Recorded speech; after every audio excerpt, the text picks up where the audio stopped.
Hey guys, I'm Chris, And I'm Mike. and welcome back to this week's No Limits, the Thriller Podcast. How you doing today, Mike? I'm good, ready to talk about the final third of this book, and maybe only the final third of this book.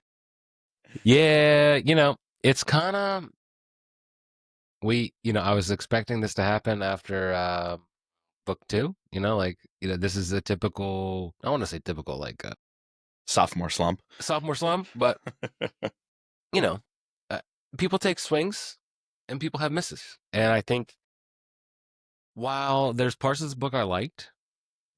Definitely my least favorite book of the series. You were telling me to wait till I get to the third, and I will agree with you that the last third of this book is by far the best part of it. But I don't think it saves. I don't think it does enough to save it. Really? Okay. If you remember the end of the last pod on Dark Angel, we were blown away. We're like, yeah, no sophomore slump. Great second book. Second books are tough, yet the characters are still alive. Everything's still vibrant. We got to the team stuff, the Trinity loop. It all felt kind of new. This one doesn't do anything new, and it tries to do new things that don't land. The spy stuff in Hong Kong, the directed energy weapon, kind of like this looming threat. It's basically just take a Jack Ryan book or take Scot Harvath book. There's nukes on the loose. We got to find them. And it just kind of plays into that old trope. And I didn't really need that because this series is about breathing fresh air into storytelling, coming at it from a different angle. Yet I feel like it just tried to fit into these archetypes of nuke on the loose. We need the spies to go catch the bad guys and interrogate them. And that doesn't work for, I think, the universe that's been established. Nuke on the loose, but also like we're trying to do and they even like mention it. They're not even like trying to hide it, but it's a Mission Impossible-esque type stuff with this, Star Wars death ray type thing that ultimately didn't matter. It was all a red herring. Yeah. Like I will say, like, starting us in Peru with the attack with this, like, sure, that is bone chilling. But when you introduce something that's so OP like that, but you don't have superhero to go up against it, it's different if that story is in the Avengers or is in, somewhere where we can there's equity on the playing field. Like literally there's nothing that these operators could do that I could buy that they could believe. I didn't even believe, like, I guess I didn't understand the rules of the game with this weapon. Same. Because ultimately it felt like it was so powerful, like so devastating. The fact that they have to, like, pretty much everyone has to go on lockdown. Yeah. They think they can't even travel out. Then they even go a step further to say that, oh yeah, by the way, this weapon, like, doesn't even matter if you have cover because it can take you out in a building. It has the ability to take out the airplane, the pilot, or the computers, or all three, like depending on which wavelength you're at. Like, that just really pissed me off in the sense that, I don't know what to say pissed me off, but like, it just, the use of that wasn't fulfilled. It wasn't necessary. I felt like the way this sort of escalation was going with Victor, and I will agree, like, ultimately, the culmination of him coming to St. George's Academy, like, there needed to be that. If that didn't happen in this book, I was going to be like even more upset. Yeah. This 3-book arc of having that, and first of all, I'm super intrigued to see, like, where we go next with this series. Next, it's wide open. Wait, you could do whatever. Like, do we go to Lucifer? Like, do we? Is there another, right hand man that we don't know about? Like, there's so many possibilities. Yeah. So I'm still intrigued with the series, but yeah, like, I don't know. It rubbed me the wrong way from the beginning, and then them trying to do this. What does he say? Ethan Hutt, Jason Bourne type stuff. Yeah, it was cool. Yeah, it was funny. Like, you throw in like some of the humor and it's good. But first of all, Jed's way out of his element. Yes. It seems like everyone else is way out of their element. And just not the strength of what the first two books were. You know, we weren't in Victor's mind literally at all, like until the very end. And I guess they explained that away with he's like working with this whole legion of, it's not just one demon that's inside of him. It's like, thousands of demons that allows him to mask versus the Watchers. But what that does is it strips away a lot of the things that we've liked about it, like going into his mind and seeing that interaction. The Watchers are completely taken out of the series until the very end, and until they're almost like, all right, now they're supposed to be the superheroes, which, yeah, it's cool at the very end. Like that, though. You like that. That pissed me off. You're sidelining like your best characters. They were sidelined though. I feel like because Victor embodied all these demons, he was the one focal point for all this negative energy, these demon spirits, to focus and be able to kind of put a blanket over the Watchers and blind them without them knowing they're blinded. The whole quote about Legion, we are many. Well, I love that poetic ending of like, well, it took many in prayer, all the Watchers in prayer together with Rachel to expel those demons. A little bit of a device. Does it change Victor's nature kind of at the 11th hour just for some exciting drama to have that moment? Yeah, I guess that could be seen as a cop-out, but it also explains Victor's powers. I feel like you can look back on everything Victor's done and realize why he's so powerful of a demon spirit is he's channeling all these, lesser demons, and he's controlling them. And now he realized, I can control them in order to defeat the Watchers. It got kind of like he upped his strategy and antics and tactics because Sarah Beth's been so good, because Corbin's been so good. He's been a step behind, and he hates being a step behind. He finally leveraged his power, which was, if you're Legion, you are many. You can control the demons.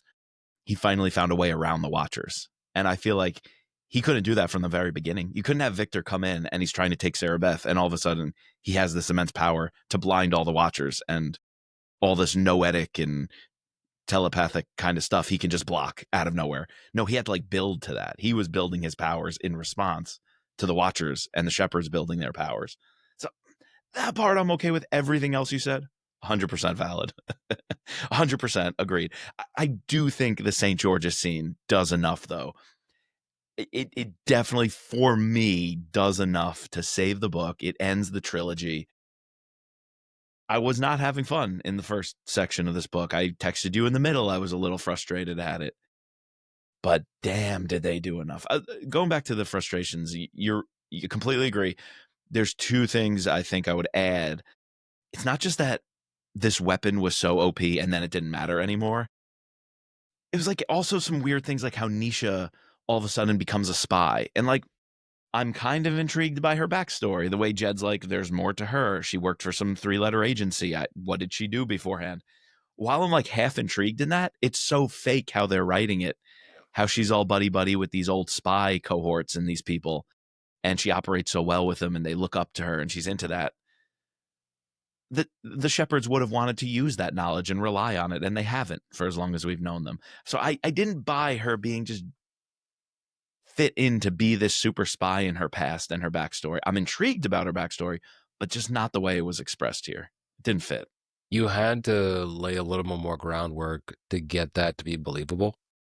And I understand if like, all right, you didn't think of that until this book, then, that's something that you lay pieces in this book to, build upon in the future, or you put it, you should have thought of that and put it into your other two books they do it very, very subtly, but definitely not enough to have me buy in that, okay, she is literally, the equivalent of a super spy, like even better than any of the spies we've read before. And another thing, like the whole Rachel Yarnell, like Jedediah emotional baggage backstory. She gives him the business. Was just like, to me, I don't know, this is might be rude, but to me it was reminiscent of Mitch Rapp's wife, Anna. Like, just this. She was just bitchy, annoying female character who wants to be involved, can't, like, and I guess in the end they try to salvage it with her, like, she was the original Watcher who Victor tried to, like, they've put that in the series, but I don't know, she was just so annoying in this book. It was, I don't know, maybe I'm the only one, but like, to me, that was just super off-putting. I'm a little more lenient towards her because she's been kind of isolated. Like, David has his role, Jed has his role, Sarah Beth has her role. They're all going out playing superhero, getting trained, putting their skills to work. And But she's always there's a suppressed freaking that. death ray on the loose, right? Like, get over it. Okay, that's one thing if it's like a normal op. This is like the op to end all ops. Like, see that? I think that's the juxtaposition that I have a problem with. You're going to bring this up when, okay, literally this thing could incinerate you while you're sitting in your house drinking your tea. Oh, boo-hoo me. Like, I used to be a Watcher. Yeah. She's like, I want to go sit outside. Let's go drink wine outside or whatever. It's like, okay, a little rebellious, I don't know. I could kind of feel she's been cooped up. She's on Trinity Loop. And I think Maria plays on that vulnerability, though. Sure. She knows that's her in. I could play, sidekick. I could be friend. I could say I'm recovering from the bullet wound and I want a friend to hang out with. And I'm also bored. Like, you're bored. Let's do things together. Pretty cool when Rachel reads her mind, though. And, the gig is up and Rachel doesn't let her know the gig is up. And pretty dramatic, too, when Rachel wants to go to the school and Maria's driving her. And Maria, every step of the way, she's going to be good in the end. I think they dropped enough kernels. That like really early on. They did that really early on. But I think it still worked. And you still had the moment where Victor thinks she's on his side and Sarah Beth is like devastated. Everyone's like, oh my God, how could you? I should have known. And then she does the right thing. So did you like Maria's arc in the end? Yeah, but ultimately, what does she do to stop Victor? Nothing. Like, she slows him down, lets Jed catch up. For a second? Like, that's my other problem. Yeah. That, like, all this stuff is happening. Dude, you're ruining it for me. Yeah, I know. That's what I'm here for. Like, usually that's what I'm here for, but it's like, I see what they were trying to go for in her arc, and I understand it. There was plenty of foreshadowing that, this person who went to the dark, but ultimately, like, had some redeeming qualities, that in the end, they were able to, she, but if that's the case, then she should have been the one to, I felt it would have been more powerful if she was the one to she killed Victor, stop Victor, or like her sacrifice was the reason, like, that ultimately her sacrifice didn't really mean anything because you needed Jed and you needed all the Watchers to, like, be there. I think it did, though. Maybe I'm reading it wrong, but I think I don't know. I think you're discrediting it a little bit much because think of Harry Potter, right? Remember I told you it's a Harry Potter-esque scene? I'm literally thinking defending Hogwarts, defending St. George. When Michaela, when Josh, when they're all putting their hands in and Josh takes the spear and they convince Michaela on the fire escape, don't be afraid. We got you. I think the only way you defeat this evil is if every single person gives of themselves, gives of their gifts, uses their abilities, sacrifices for one another. And so if one of those people didn't do it, Victor wins. Jed's too slow. Everyone's behind. The timing of it had to be right because every single person played their role.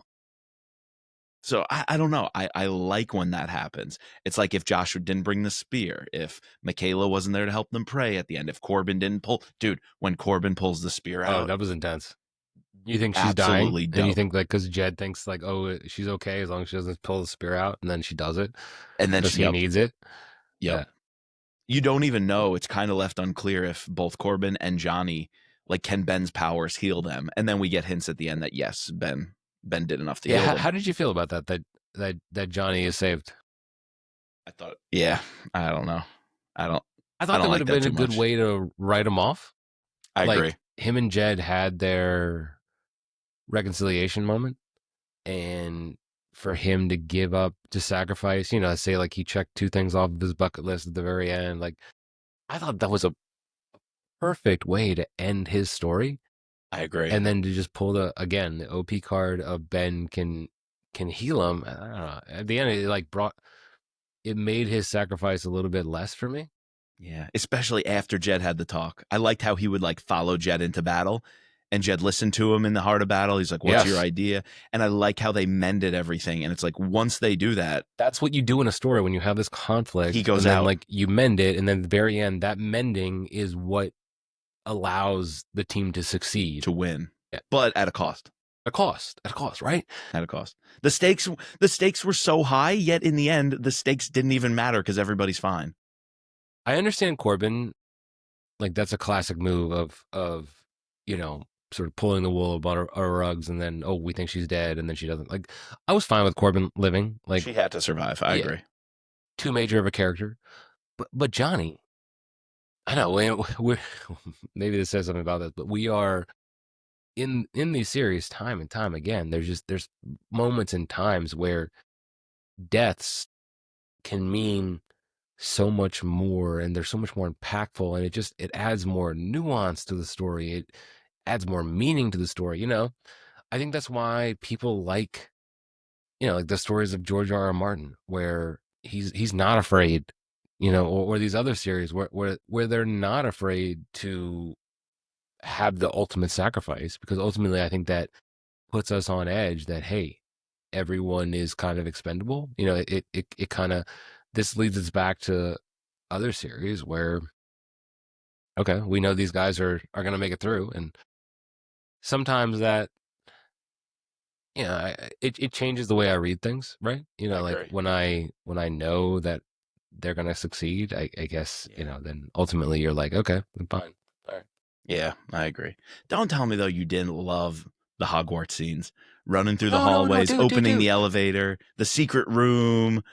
Dude, all of that I loved. I thought that as soon as we hit, like after, I did find the scene where Jed and Eli have to land the plane like super intense and super riveting. A lot of times, and I feel like some of our other authors would make it so like Jed and Eli could just land the plane, like no questions asked. I mean, it definitely shows the vulnerability of these two, that they're fierce operators, but one who is like trained to jump out of plane, has done so many jumps, is actually afraid of flying, and the other one is scared shitless to land a plane. Like he's been a Delta or a SEAL operator for 20 years or almost 20 years, and yet he still has fears. I enjoyed that moment. While it's a little like the whole like culmination to that scene is really ridiculous. The fact that they're able to pull this other plane up to the plane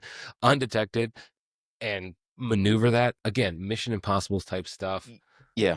You don't need the Ethan Hunt stuff, because what was so impressive in this universe is Ben being able to get inside the pilot's head and plant the seeds. You already had that. Is evil. You already had that. You didn't need the other.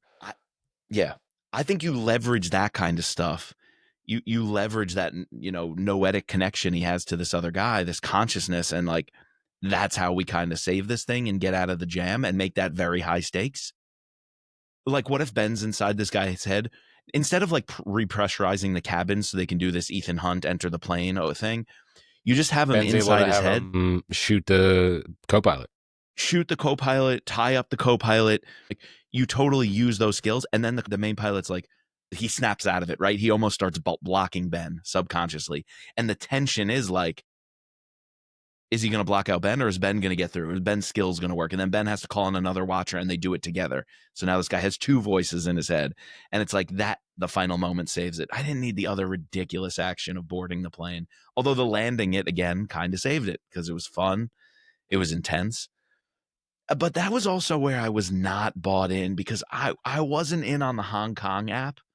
You got to catch the scientist. I couldn't even track, like, they know the scientist worked on the weapon. He didn't know everything, but he knew enough. Or they had another guy who then gave up this scientist. He like recognized him from a drawing that Corbin did or something. And that was when Nisha had to be her whole spy thing, and they had to escape and do the ambulance switch. They put these two ambulances in a way that no one could see, that they moved one body out of the other and switched it with the other guy. Yeah, that was first of all, super confusing. I didn't understand how it even happened. Me neither. I wasn't bought into that this would be the team doing that. Like, we went to Peru. I get you're trying to do the international thing. I wasn't even sure why the team had to be on the ground in Peru, to be honest with you. So you're doing the international thing. I didn't need the Hong Kong also. And then to lead into the New Jersey scene. And all of a sudden now it's an attack on the White House and the president in the Rose Garden for no reason. And the action is they're going to use this weapon over D.C. flying from New Jersey. I was so not bought into the whole storyline. I'm just like, go to St. George's. What are Sarah Beth and Corbin doing? And another one, dude. What the hell is David doing? This book was the first book is the Watcher book. You learn all about Watchers, who they are. You know, it opens with the priest in the bookstore with Corbin. Who are the Watchers? What do they do? The second book, who are the Shepherds? What do they do? Trinity Loop. This book really needed to lean into the TSLs, who they are, what they do, why they're necessary. And there was never that payoff. Like, the only payoff of a TSL was book 2, where David at one moment gives Jed strength. You know, when he really tells him, I believed in you, Jed. Like, you were our protector. I know you blame yourself for what happened to Rachel that night, but you have always been the protector, and we need you to be the protector. And that's who you are in your DNA. You know, he says, reach out. And he reads gospel to him. He's like, gospel says, reach out. And Jed, in the middle of a fight, is able to take that advice and win the battle. David does absolutely nothing here but cower on that plane. I don't know if he was fully utilized, or even if the TSLs has been utilized. Honestly, I don't even know. At this book kind of makes me question what the point of them are. I agree. When Dark Angel did give me enough, the last book gave me enough to want to say, okay, they're an integral part of the team. You had to lean into it, and they didn't. I do think another opportunity here is David wasn't able to protect Sarah Beth twice in Dark Intercept. He says on the plane, there's no way in hell I'm not going in and not going to be able to protect her this time at St. George's. And I get that Jed has to tell him, but you can't do this jump. It's a low altitude, low opening jump. If it's so dangerous. I wanted David to say, you know, F all, give me the parachute and jump the hell out of the plane himself. And then someone else has to tandem, right? Jump onto him, tandem, and then be like, you idiot, you could have got us killed. And he's like, screw you. And he just starts running and takes off, right? Then the Battle of the Berm happens, right? Johnny goes down. Bex has to stay with him.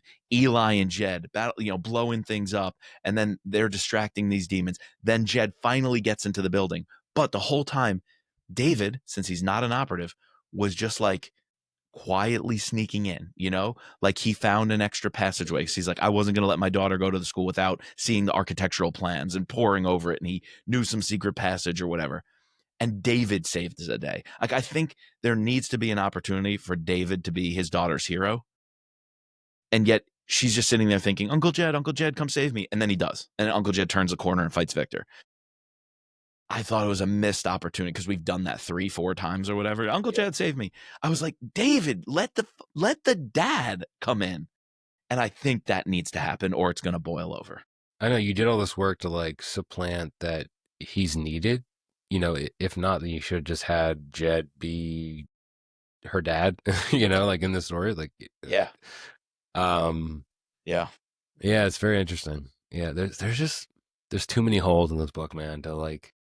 You're right. Oh, another big one.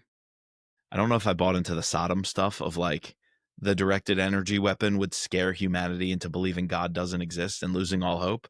It's like, no, it's a freaking laser space weapon. Like, it's not this big religious analogy of everyone in the world. Christians are going to stop believing because there's a direct energy weapon. They're just going to paint their roofs blue and everybody's fine. And Maui doesn't, or, the whole paint your roof blue thing. You know, this conspiracy theory. I've heard about that.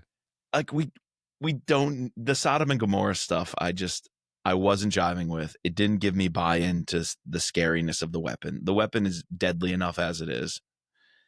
I did not buy that you had to force this religious component into the weapon. I didn't buy any of it. And I think, all right, if you're going to use this weapon, lean into the weapon. Lean into the weapon. Like, it was it was a red herring. It was a sideshow. You trialed it in this super remote village in Peru.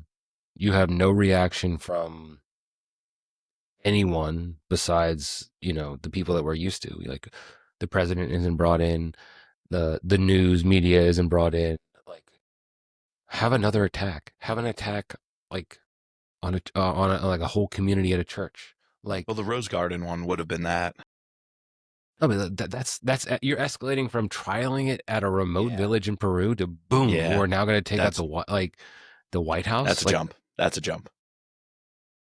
Yeah. I don't know. And the fact that they know that they saw multiple boxes in that one fake thing, but yet they're super blindsided by the fact that, oh, we're going to send all of our firepower after this one, and then boom, there's going to be a bunch. So now we're spread all across the world, and we're going to leave Trinity Loop and the Watchers like exposed. I don't know. To me, wouldn't you just have 3 planes going over DC, each one with a different one of these weapons as a failsafe, as some redundancy? And then what happened to the other planes? Yeah, I don't know.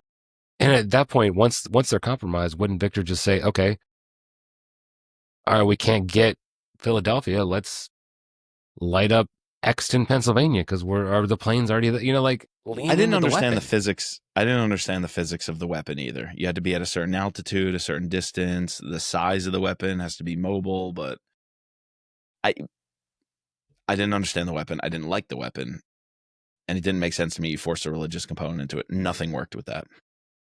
The weapon was the worst part of this book. Nothing worked. Worst part of this book, which kind of cheapens the Peru stuff. Like, the Peru opening scene was kind of interesting when I read about it without knowing what's to come. Going back to the Peru stuff on reread, I was like, none of this actually matters. And then chasing down the weapon, oh, this doesn't matter either. And finding the scientist, this doesn't matter. The planes in New Jersey, doesn't matter. I was like, can we just get to the St. George's stuff already? Yeah, yeah, really, seriously. Yeah. The only thing that I liked from like the Peru stuff was when like Jed goes half cocked and starts chasing that one dark one, and they actually are able to take him. And the interrogation with the dark one, like, that was intense. That's true. At that white site, the exorcism, black site, like, essentially an exorcism. Like, all that was cool, and like, I guess we're again building lore within this system. So, there's bits and pieces that I like as we go throughout, but ultimately you're correct. None of that stuff in the end mattered, because Victor was going to go. You could have had any other like scenario to get the shepherds spread throughout the world that would have been exponentially more believable than this death ray. Yeah. When ultimately your main goal was to set up this confrontation at St. George's with Victor. Like, we knew that was coming. If they didn't come, we would have been pissed off. And they execute that amazingly. But I don't know. To me, it just doesn't. For you, it does salvage the book. I guess for me, it does salvage the book. Like, it's no longer a dud, but it doesn't do enough for me to like elevate this. It's definitely not elevating this book over the first two. Yeah, no, it's definitely in third place. And I thought that ending did enough to make me say it's still a good book. Oh, I'll put it this way. The ending is a great and fitting end to the trilogy, to the Victor arc. And the Murray arc, I like that part more. When you bring it back in with the other two books, yes, I think that the ending is needed, and it does a good job at finishing this 3-book arc. Yeah. But the first 2/3 of this book are just like, oof. Not a great book, but it has a good ending to the trilogy. So I like that it's a refresh. I think the Victor Maria stuff had to end. I think with both of them being out of the picture is great. And I don't know what you do, but like we said before, it's wide open. I do think you have to come back to the plant of, I think you could finally make the series go a little bit more political. Something with the shepherds being outed, their mission told to the world, or an evil one in DC. So it's not like we just have to attack Victor. Small reference to the fact that the DNI is like a major benefactor. So like, wait, is the DNI is he a shepherd? Yep. Is he part of the organization? Yeah, they do say that. So it would be cool if like government agencies, intelligence community is so in bed with the shepherds, but then politics, legislative, all other parts of government are infiltrated by the Dark Ones. Particularly, we know there's this congressman. What if he starts, running for president? What if he becomes speaker? What if he's in charge of a very important committee? I really think you could start going that way. That plus the TSLs. I think if you don't do something like that, or you don't have the TSLs play a much more integral role, my interest could be waning. So, yeah. All right, you want to get a scorecard? Let's do it. Yeah, let's do it. All right, action, suspense. All right, if we were going basically solely on the third part of the book, it's a 10. It's a 10 out of 10. But overall, to me, I'm going to knock it down 2 points. It's an 8 for me. 8's pretty high. Okay, I think though the ending is like is elevating that for me. This is going to be the highest category possibly of and then the plot. I'm digging it even more. So let me go 8 then with you on action suspense, just because I think this is where we're going to make up ground. Because from here on out, folks, it's not going to be a pretty ride. Yeah, because for me, like the plot is like a 6. Yeah. And coupled with that, the buy-in is like a 2. I want to go like almost 1, but that seems too low for me. Yeah, 6 and 2 is pretty fair, but I got to go higher on buy-in just because I couldn't put it down at the end. I was really having a good time with it. The plot, though, I could honestly go even lower than a 6. Yeah, the plot, you could go like a 5 or a 6, 4, 5, 6. It's right in that middle. No, I'll go 5. I think a 4 could be in play, but I'll go a 5. I'm changing mine to a 5 too. Okay, yeah, I think we were trying to be a little too generous there. I think just everything that we brought up, like the fact that 2/3 of this book ultimately doesn't matter says something a lot about the plot. I agree. I think bad guys. I don't really know anything new. Maybe what gives a point back to bad guys for me is when Sarah Beth sees Victor as a boy. Yeah, did you like that? Was that moving to you? I did. I think it's been done before. I think it's rehashing. Sure. Yeah. But at the same time, it makes sense for this series. I think at Anakin, some point, at some point, we had to learn who Victor really is, and knowing the Christian roots of the story, we had to realize Victor is ultimately a sympathetic character. Victor's human side, not the legion of demons he commands or the ones who converted him. But I think seeing the little boy who went through so much trauma, who saw men of faith, people of faith, put his mother to death, call her a witch violently. Yeah, exactly. Kind of like Salem witch trial stuff. I think that was unfortunately the only new thing we learned about the villains in Victor, but it was a good enough thing to learn about the villains that I can go, I think 4 is too kind. Yeah. But because of that, it gives it half a point. So 3.5. I would go 3, but getting in Victor's head, I think earns back that half a point. Yeah, I'll see you with that. I think, we already gave Victor the high praise in the first 2 novels. And you have to do something in order to get that 4 or 5 again. You have to level up. And I think like you're right. The only thing we get is like a very peek at his backstory. Yeah, 3.5. Well done by McLeod Andrews, though, to do a Victor voice as a totally different, as just a boy talking to Sarah Beth. And I don't know what sometimes he's using, like, I don't know if it's a synthesizer or something, but man, the audiobook on this thing is awesome. So good. McLeod Andrews does a great job. It's so good. That could be the free space every single book, The audiobooks are phenomenal. Good guys. Nisha brings, it's so sad because Nisha last book brought it up. Like Nisha would be a 6 out of 5 last book. This book, I want to know her backstory. I believe she maybe was with NSA, CIA, whoever, but I just don't believe how that is told to me. It's too like didactic. It's like telling you, it just wants you to believe that. It's just telling you it. And it's not authentic. The conversation she's having during that whole, I'm going to take over as this.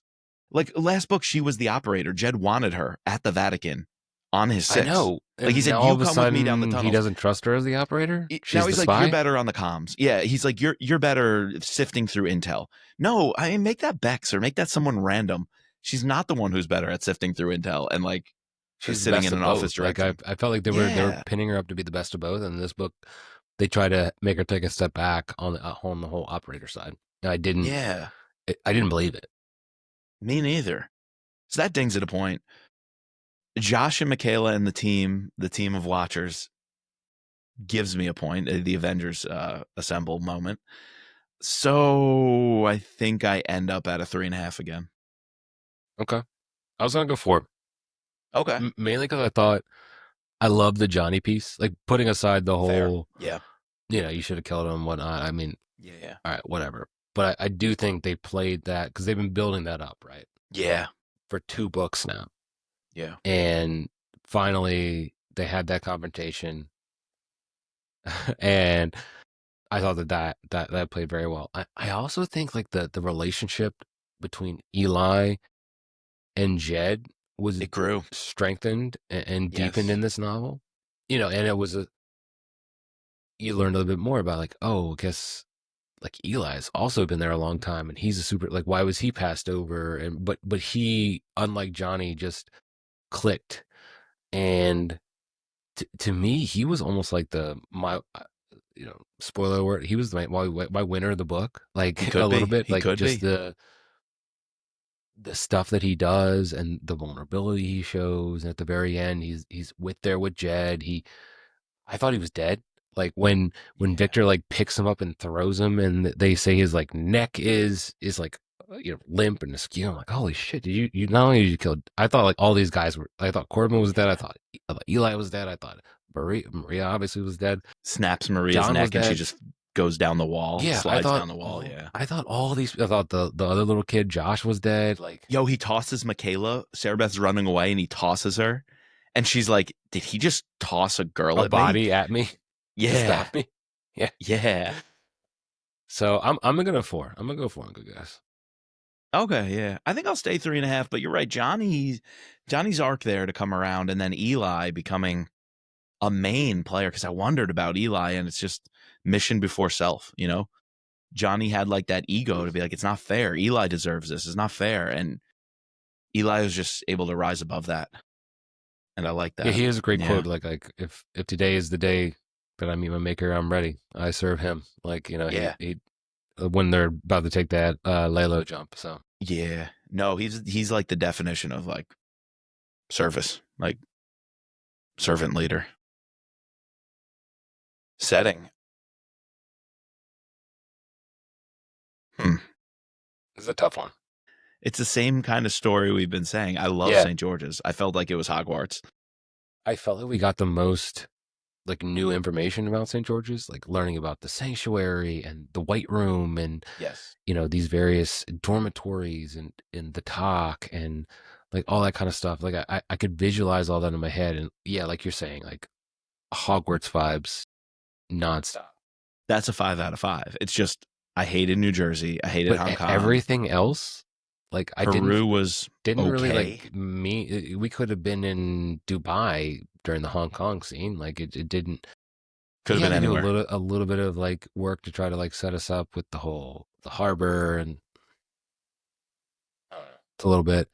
The New Jersey stuff was. Why are you in Atlantic City? Like it didn't make any sense to me. Why do they have to go to Atlantic City? Yeah, it didn't make any sense. Peru, yeah, okay. Hong Kong, New Jersey are I think like a 3. 1. Peru is like a 3, and St. George's is a 5. So yeah, let's go 3. Average it out down 3. the middle. Yeah, I think I'm half a point. No, yeah, I'm half a point up right now from my buy-in. Yeah, boost. Free space. I got one for you. Easily could be Johnny or Eli. Mine's Eli for sure. I'm going to add Sanderson. Oh, that's a good one. The guard. Sanderson was great. And when Jed first meets him, he's like, yeah. He's like, this guy might be able to be a shepherd, like a full on, like move up, send him out in the field, downrange shepherd, not just a gate guard. But again, servant leadership. He did his job. He did it very well. And when the attack was happening, he gave it his all. He gave it everything. He paid the price, the ultimate price, but he gave it everything. And it's heartbreaking at the end after what Jed's been through. He's like, And also, I give my gratitude to that gate guard. I can't even remember his name right now. I'm so tired, and he just passes out. So Sanderson gets his moment of recognition, but everything just went so to shit that he can't even think of his name. But I think that's just real. I think that's just showing the grittiness, the dark nature of this. But Sanderson was awesome. Great character. That's a good one. That and the spear, Josh grabbing the spear. For me, I think it's like an Eli Johnny combo, having those two other, as well as Yoon. I think he was the best part of the whole Hong Kong stuff. I felt that his character was pretty well set. I was fully bought in that he would have been the one doing that kind of stuff. Bex too. Bex was good. I felt like we fleshed out her a little bit more, like this medic. She's, but she can ride or die with everyone. Like the team is solid, and just getting a little bit more of that was great. So. I think the way you brought up all those, I forgot about Jung, and he's even a bit of comic relief on the Hong Kong app too. I keep saying that. So I think I'm going to go 4. I'm going to give back that half a point on good guys. Then I'm going back to good guys with a 4. Yeah, Bex too. I forgot. She was great. Cover time. It's actually a good one. It's probably the best out of the 3. I'm going to have to say that. This fireball. I agree. All right. So first of all, why is it helicopters though? Well, that lay low jump. They're not in helicopters. They're in an airplane, right? Oh, that's true. God damn it. They had airplanes last time. I know. When they were in helicopters. Now they have helicopters when they were in airplanes. Oh, shoot. You're right. You just keep bringing me down tonight, my man. I came into this thinking this book's going to be in the low 40s. Castle-like fortress. Obviously, you have something that looks like some sort of vehicle. On the one thing, that's some sort of vehicle, right? That they're in front of. So that could be the APC. 2 kitted up operators. I fully get that is believable. And the same thing with the other one. This is obviously St. George's. You have this. Although I don't know why it should be sunny. It should be more like this, because I love the fact this giant storm is coming. And to me, I was like, is Victor bringing the storm, or is it just coincidence, right? You didn't really know what was happening, but yeah, that was cool. That adds to setting a little bit. That was a cool fact. What do we give on the covers the last 2? I think 3s both times. No, 3 and 3.5 maybe. This one almost builds on the good parts of Dark Angel and makes it even a little better. We gave 3s on both. Oh, we did. All right, then this one's a 3.5. This is a 3.5. It's not quite a 4. I was going to say, if we gave one of them a 3.5, we'd have to give this one a 4. The 4 to go up, yeah. But it does something a little bit more for me. But man, bringing up those helicopters when they're in airplanes. That's tough. Just swap the 2. At least they have St. George's. At least they have that. 2. Yeah. Yes, it's true. If they didn't have St. George's, I'd go much lower. It's Battle of the Berms. It really just looks like it. Tough one tonight, Chris. A little bit of a tough one. A little bit. All right. So I got a 34. What do you got, Mike? Then I should be 1 point higher? You're 35. Yeah, 35. Okay. Tough pill to swallow. It's about 10 points lower. I gave Dark Angel a 44. You gave it a 45. I gave Dark Intercept a 45.5, and you gave Dark Intercept a 46. Yeah. Big fall. But I kind of figured this was going to be, I knew it was going to crack 30. Yeah. Wasn't quite sure if it was going to crack 40, but it kind of makes sense that it's right there. The numbers actually not complete indicate, trash, but no, not by any means. But the numbers do indicate how I remember feeling on my first reads of all of these. I remember being so high on Dark Intercept. I remember saying, "Oh, the second book was also really good. I like that."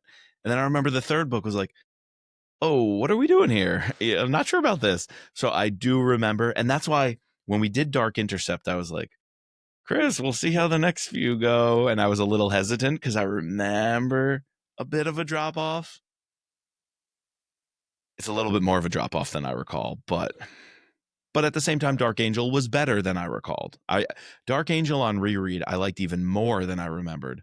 Dark Fall on reread, I liked a little less than I remembered. A little less, okay. All right. Except for the ending, of course, as I've said. Because now but you're now reading it with like a different, the critic's eye in a sense, right? No, it's true. It's true. We're covering it for the pod, so. I stand by, though. Everything in the St. George's Attack was one of the most fun rides I've had in a while reading for sure. An action scene. And when you talk about character arcs, if you're trying to do a trilogy and wrap it up, if there were loose ends of characters who you knew had to meet and you were anticipating them meeting, Maria, who's good, who's bad, we're going to find out in the final battle. It better be something epic. The backdrop, like you said, with the lightning better be epic. The setting at the school, wherever it is, needs to be epic. The villain has to be a big bad. You can't have a villain who just pussies out and loses, very quickly. It's got to be a big bad. And I think every one of those components of what makes a race, a Vince Flynn style race to the finish, I think all of those components were here in the final few chapters of this book. So I was very satisfied. This is like, it reminded me of like finishing a Memorial Day or the ending to An American Assassin, or I just had that thrill of, when a book peaks, there's nothing better. When you're at the point of a book, even if you haven't been into the book, but you're just hanging along, you're there for the ride, and you're at that point of like, is this book just becoming, a burden for me to have to finish just because? Because I want to finish it. And it gets you, though, when it grips you in that moment and doesn't let you put it down, there's nothing like it. Like, that is just such a fun ride. It's a good feeling. They accomplished that. They really did. Yeah. No, it's good. All right, so next time we'll be covering Dark Rising. Should we do it? Should we just knock it out? Let's do it, man. I've already bought it on Audible, so we're good to go. Let's go. All right, I'm intrigued. I think, the ending and the culmination of the trilogy definitely did enough for me to want to read the next one, because I need to now know where we go next. Yeah, completely. All right, well, before we get out of here, we need to thank our patrons. Our Deputy Director, Sherry F., our Special Operator, Jason C., our Special Agents, Ben, Daryl, Kevin, George, Matt, Dawn, Peggy, Chris, and Mark. Please subscribe to No Limits, the Thriller Podcast. You can find us online at thrillerpod.com or on Twitter and Instagram at thrillerpodcast. And as always, just let Eli be Eli.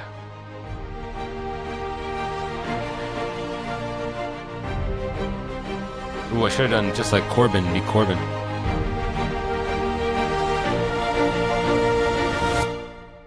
Could have done just like Corbin be Corbin. Just let Sarah Beth be Sarah Beth.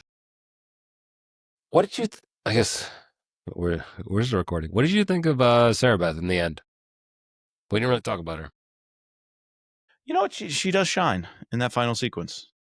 She really does. To me, I thought she was a little annoying like her mom in the first two books. But this one, I thought you're right. She does shine, and ultimately she is the reason that, they're able to conquer and defeat Victor. And so I think she earned the right to be like a key figure in the story. So I think she did earn it. I think she grew into the role, and if it weren't for an age gap, this is finally the point where I'm like, she could be a Corbin. She could pick up the mantle. Where I don't know if I would have said that last book. I don't think she was ready. This one, now that she's projecting, she's able to project while running, which was an insane sequence. She still has this kid-like naivete of like, whoa, that's cool. I didn't know I could do that. But, Corbin, I think, can show her. Wonder what's next for Corbin.